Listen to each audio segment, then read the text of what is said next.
السلام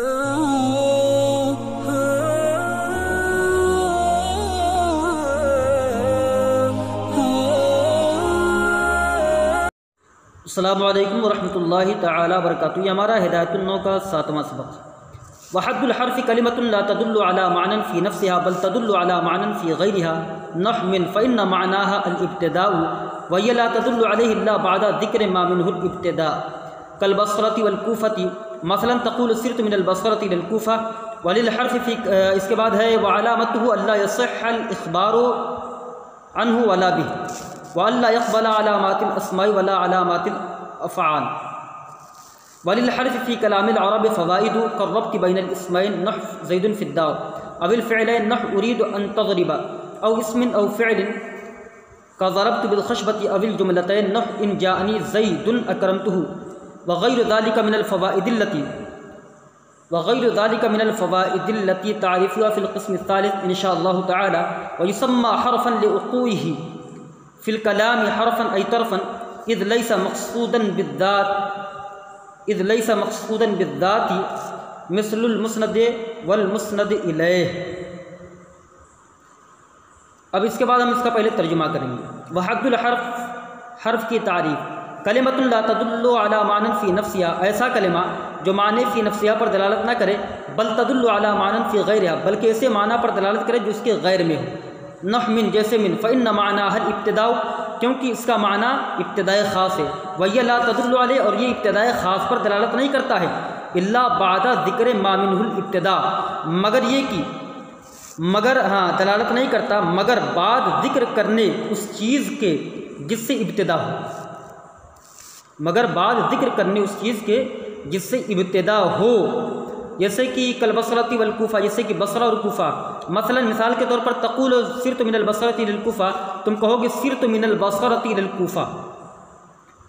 تم یہاں کہو گے سرت من البصرۃ الى الکوفہ۔ اس کے بعد پھر وللحرف فی کلام العرب فوائد، اور حرف کے کلام عرب میں بہت سے فوائد ہیں۔ کالربط بین الاسمین، جیسے کہ دو اسموں کے درمیان ربط پیدا کرنا، نحو زید فی الدار، جیسے زید فی الدار، اب الفعلین، یا دو فعلوں کے درمیان، جیسے ارید ان تضرب، او اسم و فعل، یا ایک اسم اور ایک فعل کے درمیان، کضربت بالخشبہ، جیسے کہ ضربت بالخشبۃ، اب الجملتین، یا دو جملوں کے درمیان، نحو ان جاءنی زید اکرمتہ، وغیر ذلك من الفوائد التي تعرفها في القسم الثالث، اور اس کے علاوہ حرف کے بہت سے فوائد ہیں جنہیں آپ تیسری قسم میں پہچانیں گے، جانیں گے انشاءاللہ تعالی، اگر اللہ تبارک و تعالیٰ نے چاہا۔ ويسمى حرفا لوقوعه في الكلام حرفا أي طرفا، اور اس کا نام حرف رکھا جاتا ہے اس کے کلام میں طرف میں واقع ہونے کی وجہ سے، کنارے واقع ہونے کی وجہ سے، اذ ليس مقصودا بالذات مثل المسند والمسند الیہ، اس لیے کہ یہ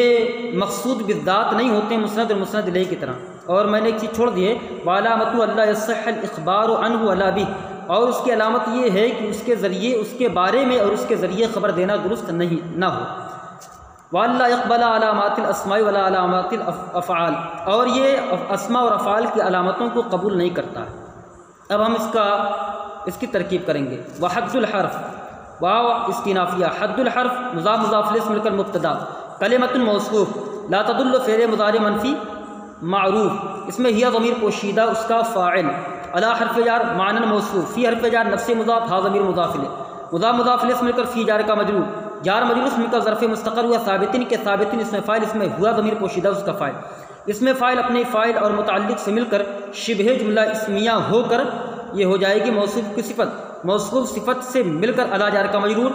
جار مجرور سے مل کر ظرف لغ متعلق لا تدل فعل، لا تدل فعل اپنے فاعل اور متعلق سے مل کر جملہ فعلیہ خبریہ ہو کر معطوف علیہ، بل حرف عطف، تدل فعل مضارع معروف اس میں ہی ضمیر پوشیدہ اس کا فاعل، علی حرف جار معنی موصوف، فی حرف جار غیر مضاف، ہا ضمیر مضاف الیہ، مضاف مضاف الیہ سے مل کر فی جار کا مجرور، جار مجرور اس میں کا ظرف مستقر ہوا، ثابتین کے ثابتین اس میں فاعل، اس میں ہوا ضمیر پوشیدہ اس کا فاعل، اس میں فاعل اپنے فاعل اور متعلق سے مل کر شبہ جملہ اسمیہ ہو کر معنی کی صفت، معنی موصوف اپنی صفت، معنی موصوف اپنی صفت سے مل کر یہ ہو جائے گا علی جار کا مجرور، جار مجرور سے مل کر ظرف مستقر ہوا، جار مجرور سے مل کر ظرف لغ متعلق تدل فعل کے، تدل فعل اپنے فاعل اور متعلق سے مل کر جملہ فعلیہ خبریہ ہو کر معطوف، معطوف علیہ اپنے معطوف سے مل کر کلمتن کی خبر، کلمتن موصوف اپنے کلمتن کی صفت، کلمتن موصوف اپنی صفت سے مل کر یہ مبتدا محذوف ہیا کی خبر، ہیا مبتدا اپنی خبر سے مل کر جملہ اسمیہ خبریہ ہو کر خبر وحد الحرف کی، وحد الحرف مبتدا اپنی خبر سے مل کر جملہ اسمیہ خبریہ ہوا۔ نح من جیسے من، نح مضاف، من مراد اللفظ مضاف الیہ، مضاف مضاف الیہ سے مل کر یہ ہو جائے گا خبر مبتدا محذوف مثالو کی، مثال مضاف ہو ضمیر مضاف الیہ، مضاف مضاف الیہ سے مل کر مبتدا، مبتدا اپنی خبر سے مل کر جملہ اسمیہ خبریہ ہوگا۔ فإن معناها الابتداء، ان حرف مشبہ بالفعل معنی مضاف ہا ضمیر مضاف الیہ، مضاف مضاف الیہ سے مل کر ان کا اسم الابتداء خبر، ان کا اسم اپنی خبر سے مل کر جملہ اسمیہ خبریہ ہوگا۔ وهي لا تدل عليه الا بعد ذکر ما منه الابتداء، واو حرف ہیا مبتدا، لا تدل فعل مضارع منفی معروف، اس میں ہیا ضمیر پوشیدہ اس کا فاعل، الا حرف جار ہی ضمیر مجرور، جار مجرور اس میں کا ظرف لغ متعلق تدل فعل کے، الا حرف استثناء، بعد مضاف ذکر مضاف الیہ مضاف، ما اس میں موصول، من حرف جار ہو ضمیر مجرور، جار مجرور اس میں کا ظرف مستقل ہوا ثابتن کے، ثابتن اس میں فاعل، اس میں ہوا ضمیر پوشیدہ اس کا فاعل، اس میں فاعل اپنے فاعل اور متعلق سے مل کر شبہ جملہ اسمیہ ہو کر جو ہے یہ خبر مبتدا، خبر مقدم، الابتداء مبتدا مؤخر، مبتدا اپنی خبر سے مل کر جملہ اسمیہ خبریہ ہو کر ما موصول کا صلہ، موصول اپنے صلہ سے مل کر ذکر کا مضاف الیہ، ذکر مضاف الیہ، مضاف اپنے مضاف الیہ سے مل کر یہ ہو جائے گا مضاف الیہ بعد کا، بعد مضاف اپنے مضاف الیہ سے مل کر یہ مستثنی مفرد ہو کر یہ ہو جائے گا مفعول فیہ، لا تدل فعل کا، لا تدل فعل اپنے فاعل اور متعلق اور مفعول فیہ سے مل کر جملہ فعلیہ خبریہ ہو کر یہ مبتدا کی خبر، مبتدا اپنی خبر سے مل کر جملہ اسمیہ خبریہ ہوا۔ یہاں پر مستثنی من محذوف ہے، فی وقت من الاوقات، یہ مستثنی من ہے، کل بصرتی والکوفہ، جیسے کہ بصرہ اور کوفہ، کاف حرف جار البصرتی معطوف علیہ، واو حرف الکوفہ معطوف، معطوف معطوف علیہ سے مل کر یہ ہو جائے گا مجرور، جار مجرور سے مل کر یہ ہو جائے گا خبر مبتدا محذوف مثالو کی، مثال مضاف ہو ضمیر مضاف الیہ، مضاف مضاف الیہ سے مل کر مبتدا، مبتدا اپنی خبر سے مل کر جملہ اسمیہ خبریہ ہوا۔ اب اس کے بعد جو ہے مثلا تقول سرت من البصرة الى الكوفة، یہ تو پورا معلوم ہی ہے، وللحرف فی کلام العرب فوائد، واو حرف للحرف، یہاں پہلے یہ تھا، وعلامته الا يصح الاخبار عنه ولا به، واو حرف علامت مضاف ضمیر مضاف الیہ، مضاف مضاف الیہ سے مل کر مبتدا، ان مصدریہ ناصبہ، لا يصح فعل مضارع معروف، اس میں ہوا ضمیر الاخبار مصدر، ان حرف جار ہو ضمیر مجرور، جار مجرور سے مل کر معطوف علیہ، واو حرف لا عاطفہ، لا زائدہ، با حرف جار ہی ضمیر مجرور، جار مجرور سے مل کر یہ ہو جائے گا معطوف، معطوف علیہ اپنے معطوف سے مل کر ظرف لغ متعلق الاخبار مصدر کا، الاخبار مصدر اپنے متعلق سے مل کر لا یصح کا فاعل، لا یصح اپنے فاعل سے مل کر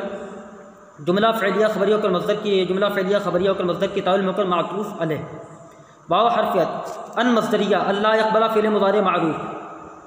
اس میں ہوا ضمیر پوشیدہ اس کا فاعل، علامات مضاف الاسماء مضاف الیہ، مضاف مضاف الیہ سے مل کر معطوف علیہ، واو حرف لا زائدہ،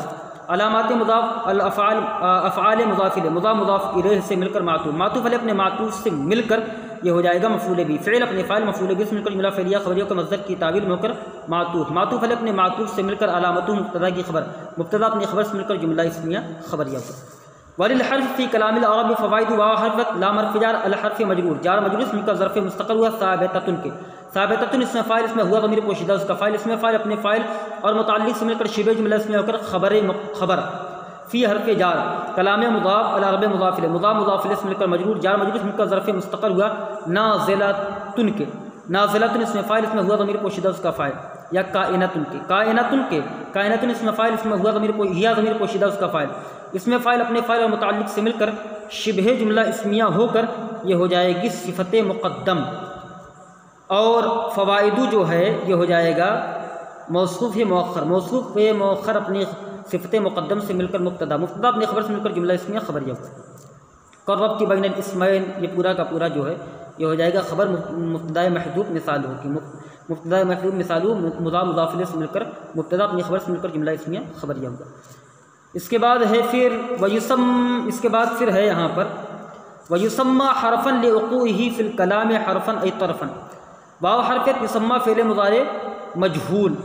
اس میں ہوا ضمیر پوشیدہ اس کا نائب الفاعل، حرفا مفعول بھی، لام حرف جار وقوع مصدر مضاف، ہی ضمیر ذو الحال، فی حرف جار الکلام مجرور، جار مجرور اس میں کا ظرف لغ متعلق وقوع مصدر کے، حرفا مفسر ای حرف تفسیر، طرفا مفسر، طرفا تفسیر، مفسر اپنے تفسیر سے مل کر یہ ہو جائے گا حال، وقوع ہی میں جو ہی ضمیر ہے، ہی ضمیر ذوالحال اپنے حال سے مل کر وقوع کا مضاف الیہ، وقوع مصدر مضاف اپنے مضاف الیہ اور متعلق سے مل کر یہ ہو جائے گا لام جار کا مجرور، جار مجرور سے مل کر ظرف لغو متعلق یسمى فعل، یسمى فعل اپنے فاعل اور مفعول بھی اور ظرف لغو سے مل کر جملہ فعلیہ خبریہ ہوگا۔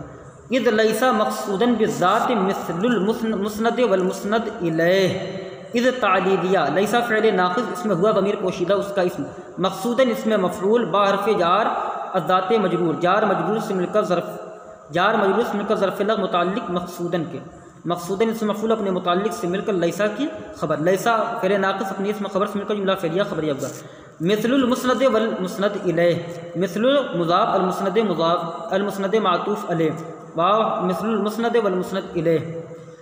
مثل مضاف المسند معطوف علیہ، واو حرکت المسند مسند الیہ معطوف علیہ اپنے معطوف سے مل کر مثل کا مضاف الیہ، مضاف الیہ سے مل کر خبر مبتدا محذوف ہوا کی، ہوا مبتدا اپنی خبر سے مل کر جملہ اسمیہ خبریہ، اس طریقے سے اس کی اتنی ترکیب ہے۔ اب ہم کچھ یہاں یہ پڑھیں گے، آخر جو ہے یہاں یہ کہہ رہے ہیں کہ جب حرف کا کوئی فائدہ ہے ہی نہیں، نہ حرف مسند واقع ہوتا ہے نہ مسند الیہ واقع ہوتا، تو پھر حرف سے بحث کرنے سے فائدہ کیا ہے؟ حرف کو کیوں ذکر کرتے ہیں بھائی؟ حرف کو ذکر کرنے سے کیا فائدہ ہے جب نہ مسند واقع ہو نہ مسند الیہ؟ لیکن یہ بیان کرنا چاہتے ہیں کہ حرف اگرچہ مسند اور مسند الیہ واقع نہیں ہوتا ہے، لیکن حرف کے بہت سے فوائد ہیں۔ کون سے فوائد؟ جیسے کہ دو اسموں کے درمیان ربط پیدا کرنا، زید فی الدار، زید گھر میں ہے، تو یہ جو فی الدار تھا اس نے زیدن اور دار کو جوڑ دیا اور یہ بتا دیا کہ زید گھر میں ہے۔ اگر یہاں پر فی نہ ہوتا اور کہہ دیتے زیدن الدار تو یہاں پر معاملہ الٹا ہو جاتا، یہاں کیا ہو جاتا؟ زید گھر ہے، زید گھر میں نہیں ہے، یہ ہو جاتا معنی۔ فی لا کر یہ جوڑ دیا ان کو اور بتا دیا کہ زید گھر میں، یہ فائدہ حاصل ہوا۔ دو فعلوں کے درمیان ربط پیدا کرتا ہے، اسے ارید ان تضربا، تو اگر یہاں پر ان نہ ہوتا تو یہاں پر جو ہے کوئی ربط پیدا ہی نہ ہوتا، یہ اریدو اور تضربہ کے درمیان ان ربط پیدا کرتا ہے۔ میں چاہتا ہوں کہ تو مارے۔ اس کے بعد ہے او اسم او فعل، یا ایک اسم اور ایک فعل کے درمیان، کا ضربت بالخشبہ، جیسے ضربت بالخشبہ۔ تو اب یہاں یہ چیز دیکھیے، اگر یہاں ضربتوں کے بعد یعنی ایک اسم اور فعل کے درمیان یہ با جو حرف جار ہے یہ ربط پیدا کرتا ہے، اگر یہاں پر یہ با نہ ہوتا تو ربط پیدا نہ ہوتا۔ اس کا معنی کیا ہوتا؟ میں نے لکڑی کے ذریعے مارا، یعنی لکڑی سے مارا۔ اب اگر یہاں با نہ ہو اور کہو ضربت الخشبۃ تو معنی ہوگا میں نے لکڑی کو مارا، معنی درست نہیں ہوگا۔ تو ایسی صورت میں یہاں پر با جو ہے یہ ربط کا فائدہ دے رہا ہے، یہ کام ہے اس کا۔ اب الجملتین، یا دو جملوں کے درمیان، نحو ان جاءنی زید اکرمتہ، اگر یہاں ان نہ ہوتا تو اکرمتہ پایا ہی نہ جاتا، یہاں ان کی وجہ سے اکرمتہ پایا گیا۔ وغیر ذلک من الفوائد التي تعرفها في القسم الثالث، اور اس کے بہت سے فوائد ہیں، انہی فوائد کی بنیاد پر اس کو ذکر کیا جاتا ہے۔ پھر اس کے بعد ویسمى حرفا، اور اس کا نام حرف رکھا جاتا ہے۔ کیوں حرف رکھا جاتا ہے؟ طرف میں واقع ہونے کی وجہ سے، کنارے میں واقع ہونے کی وجہ سے۔ لیکن ہم تو دیکھتے ہیں کہ حرف کنارے میں واقع نہیں ہوتا ہے، جیسے کہ کہا ضربت بالخشبہ، یہاں درمیان میں واقع ہوا، جیسے کہتے زید فی الدار، یہاں بھی درمیان میں واقع ہو گیا۔ تو یہاں یہ مقصود ہے، یہاں پر آگے آ رہا اذ لیس مقصودا بالذات، تو یہاں طرف کا مطلب یہ ہے، کنارے کا مطلب یہ ہے کہ یہ مقصود بالذات نہیں ہوتے ہیں، یعنی خود یہ نہ مسند ہوتے ہیں نہ مسند الیہ ہوتے ہیں، یہ خود مقصود بالذات، یعنی یہ مقصود بالذات نہیں ہوتے ہیں۔ مقصود بالذات تو مسند اور مسند الیہ ہوتے ہیں، حرف مقصود بالذات نہیں ہوتا ہے۔ تو یہاں پر یہ بتانا چاہتے ہیں کہ یہاں طرفن کہنے کا مراد یہ ہے، کنارے ہی میں واقع ہونا نہیں، طرفن کہنے سے مقصود یہ ہے کہ یہ جو ہے مقصود بالذات نہیں ہوتے، یہ کہنے کا مطلب ہے۔